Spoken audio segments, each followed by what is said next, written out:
Hey everyone, my name's Phil St.Jean, and I'm going to be doing a blog, I guess. They said it's going to be good for me to do, so we'll see how it goes.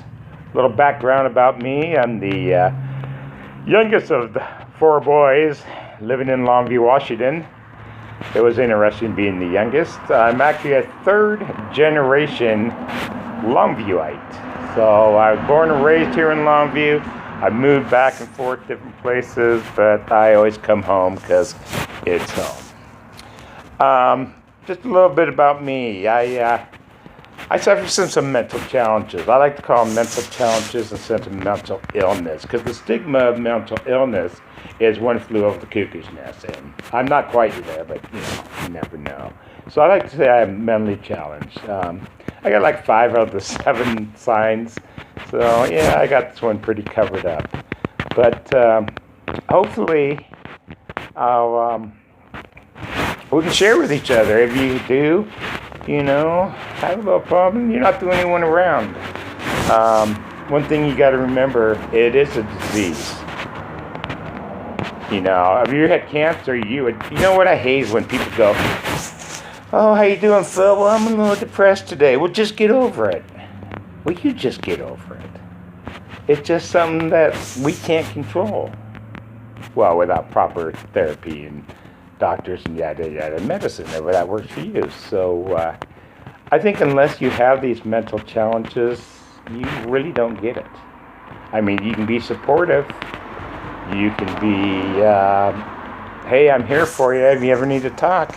But you're never really going to quite understand it. And that's okay. There's a lot of us out here that do. Grew up, went to high school, did a little college, got a job, worked a lot of years, probably about 30, and anyway, we'll go on to that. I'm retired right now, which is kind of nice. It gives me time to do this. Here's Reader's Digest version of Phil's meltdown. First meltdown. Okay, 2009, both my parents, they were divorced for 30 years, but they both got cancer at the same time. And in 2009, we lost Dad in January and Mom in November. I took a leave of absence from my job and took care of my mother. It was one of the hardest, most gratifying things I could do. We had stories told to each other and laughs that we never would have had. So I'm really glad I had the opportunity to do that. So 2009 comes and goes. Well, I run away to the Seattle area because, your problems don't follow you if you move out of town. Oh, I'm having a real trouble with this camera. Sorry, guys. Anyway, guess what? They do follow you. I mean, I was a guy that could keep a job for a lot of years, and I moved up to the Seattle area and I couldn't keep a job, and things were just right, and and here goes the spiral down for Phil. 4 years later, I'm thinking about committing suicide. Had it all picked out, knew where I was going to go, knew what I was going to do, but because my phone was out of minutes, which happens, I go on Facebook and tell my brothers and family and friends goodbye. Anyway, to my amazement and shock, it's still unbelievable to me, I had over 200 people respond. "Where are you at? Don't do it. We care for you. We love you." Man, that really hit home. They were trying to ask me where I was, and I never answered. Anyway, they found out where I was. I'm not going to say why because it doesn't really matter. Anyway, I was at the library. And these 2 officers come in. Of course, I'm crying. And I just looked up at them and said, "Hey, you here for me?" "Well, if your name's Phil St.Jean, yeah, we are. We're here to help you." Well, I had everything I owned in my car at the time. And I asked them, I said, "Hey, can I drive my car?" They convinced me to go to the hospital to get help. And I said, "Hey, can I drive my car? It has everything I own." "Yeah, no problem. We'll follow you." So I walk into the emergency room at the hospital in the town I was living in, and I walk up. They said, well, how can I help you? And I said, well, I'm feeling suicidal. Well, the bells, the whistles, things got going. Blah, blah, blah, blah, blah, blah, blah. And there I sit in the emergency room with a security officer, which is funny since I've been one, retired from security management, staring at me. He was smaller than I was. I don't think he really could have done anything, but I know he was watching me. So, with my head down, probably still crying, thinking about what I did, what I wanted to do. A lot of stuff running through my head, man, big time. And I'm sitting there, and I felt a touch on my shoulder. I'm thinking, okay, am I making this up in my head too? I don't know. And I look up. It was a buddy of mine that had been friends since grade school, Mark Malcolm. I've never had a chance to say thank you to your face. He was there. He goes, Phil, I'm going to be with you till I know you're safe. And that just took a huge burden off me. Got back into the back into one of the little rooms where, again, I'm being watched by this guy. I waved at him a couple times, just said hey. And Mark goes, okay, you're safe. I'm going to go home. I said, okay, thanks. So I spend the night in the emergency room, which is always fun. There's a lot of bustle and hustle and hustle. Oh, yeah, the guy's still watching me. And they're trying to find a place to put me.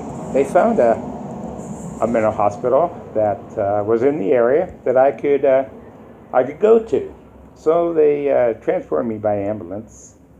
And the first thing they do when you walk in there, now remember, just hours before I wanted to kill myself. Kind of still had the same thought in my head.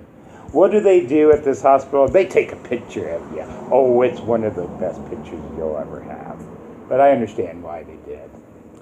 So anyway, they come up to me and they said, well, your room's not quite ready. Well, I've been up all night already. I'm kind of tired.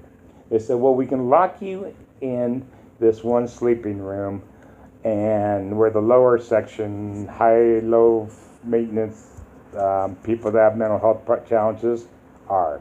I said, well, if you can lock me in, I can sleep. No problem, no big deal. So I got a little bit of sleep and knocked on the window. Let me out. Let me out. So my room still wasn't ready. So they said, well, can you just hang out here until we get your room ready? I'm looking around. I don't really feel like coloring or doing arts and crafts. Not really in the mood. So I'm standing there with my back against the wall because I never love having my back open. That's just one of my things. And this kid came by me about 14, 15-year-old kid kept running up to me. Well, that kind of caught my attention. I kind of puffed up. And he goes, what's your name? I go, it doesn't matter. What's your name? I said, my name's Phil. Well, so is my dad. You could be my dad. I said, well, if I had dad, I'd probably be kicking your ass right now. Well, that was the wrong thing to say to a new patient coming into a mental health hospital. Oh, their people came from everywhere because, as you can tell, I'm a big guy. I'm a big boy. So anyway, once they realized I wasn't really serious, I just told them to keep that kid away from me. And can I have a cup of coffee? Things went much better. So anyway, spent 13 days there, got a lot of help, learned a lot of stuff. My brother Bill, who's basically always taking care of me. When I was younger and Mom and Dad would go out to Harlequin dances, Bill was my babysitter. His idea was taking me to his parties. Hey, as he's 4 years younger, I loved it. Make sure I got some chips and pop, and I'll watch the cute girls. Anyway, after 13 days, my brother comes up, looks me square in the eye, and goes, what are you going to do? Where are you going to live? I said, I haven't really quite thought about that one yet. So I'm thinking, what do I want to do? Where do I want to live? I'm tired of the big city. I want to go home. I want to go home to Longview. He goes, okay. Well, my social worker got on the phone and got me a taxi ride to the Seattle train station, got me to the train station, went away to Longview. I get picked up by my other brother, Rick, and The social worker got me at this shelter called the Community House on Broadway. I was just happy to have somewhere to lay my head. Spent some time there, got in a little trouble, got kicked out, got back put in, got in a little trouble, got kicked out, got back put in, got in a little trouble, got kicked out. So that was about 8 months or more, I don't know. But I got a really lot of help there. One of my first caseworkers, Michelle, that's all I'm going to say, walked in, never met her. Sat down, she looks at me, she goes, I know you. I said, oh, did we meet in a bar somewhere? She goes, no, I know your type. I said, what are you talking about? You're a slick, smooth, and talking guy. You can get your way out of a lot of stuff just by talking. I said, yeah, you're right, I can. She goes, yeah, not with me. I don't play that game.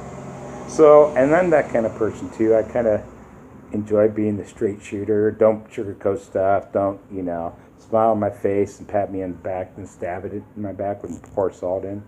So we got along really good. Got some really good help. So here I am without a home. And luckily I have my Social Security disability. So I got a gig on a hotel until I found a place. Well, things didn't quite work out well in the hotel either. Ended up being homeless. I mean, totally homeless. Outside. I'm 56 years old, 55, 50 at the time. Yeah, I don't do outside camping well. It was scary. It was very scary. And then I found out there was a shelter in Kelso called Love Overwhelming. So I took my gym bag of a week's dirty clothes, that's all my possessions, because all my stuff's in the car up in the Seattle area. And I walk into the shelter not having a clue. Not a clue what to expect. So I take my deep breath. Okay, Phil, put on your big boy pants. Better than sleeping outside. So I said, hey, I'm homeless. I don't do well outside. Yada, yada, yada. Okay, we got to do an intake. Okay, cool. So this gal comes down, Gina, takes me up to her office and basically told me her history. I'm not going to go into it because it's not my story. But somehow Gina and I clicked that day. We connected. We both kind of knew what was going on. So, so I go downstairs and there's this big room where we slept. And again, me being without my back to the wall, I found a little corner and I stayed myself there. And then I kind of surrounded myself so nobody could get to me. Ended up spending, actually, let me go back. I walk in, this cute gal, Glenda, we know who you are, came up to me and goes, you used to live at address. And I looked at her and said, well, yeah, how do you know? I was your real estate agent. I looked at her and went, yeah, you were. So anyway, Glenda and I are good friends, continue to be good friends, and we were there to help support each other. At the shelter, we had to be outside from 8 a.m. to 8 p.m. So it's wintertime, it's snowing, it's cold, and we're outside. Anyway, we deal with that, and I'll tell you later in the later vlogs stories about the shelter, because they're unbelievable. I can't make this stuff up. I swear, I can't make it up. I'm not that good of a person. I mean, I'm not that good. But we'll tell more stories later about that. So anyway, I just hope this blog thing works out for everybody. For me, you, for whoever sees it. I'm just telling you my life story and what I've seen and what I've dealt with and what I'm dealing with. And, some days are good, some days are bad. So we'll see how this old blog is. Lucky I don't have to type because I'm not really a good typer. I'm more of a talker than a typer. So anyway, this is going to be number 1. We'll talk to you later. Bye.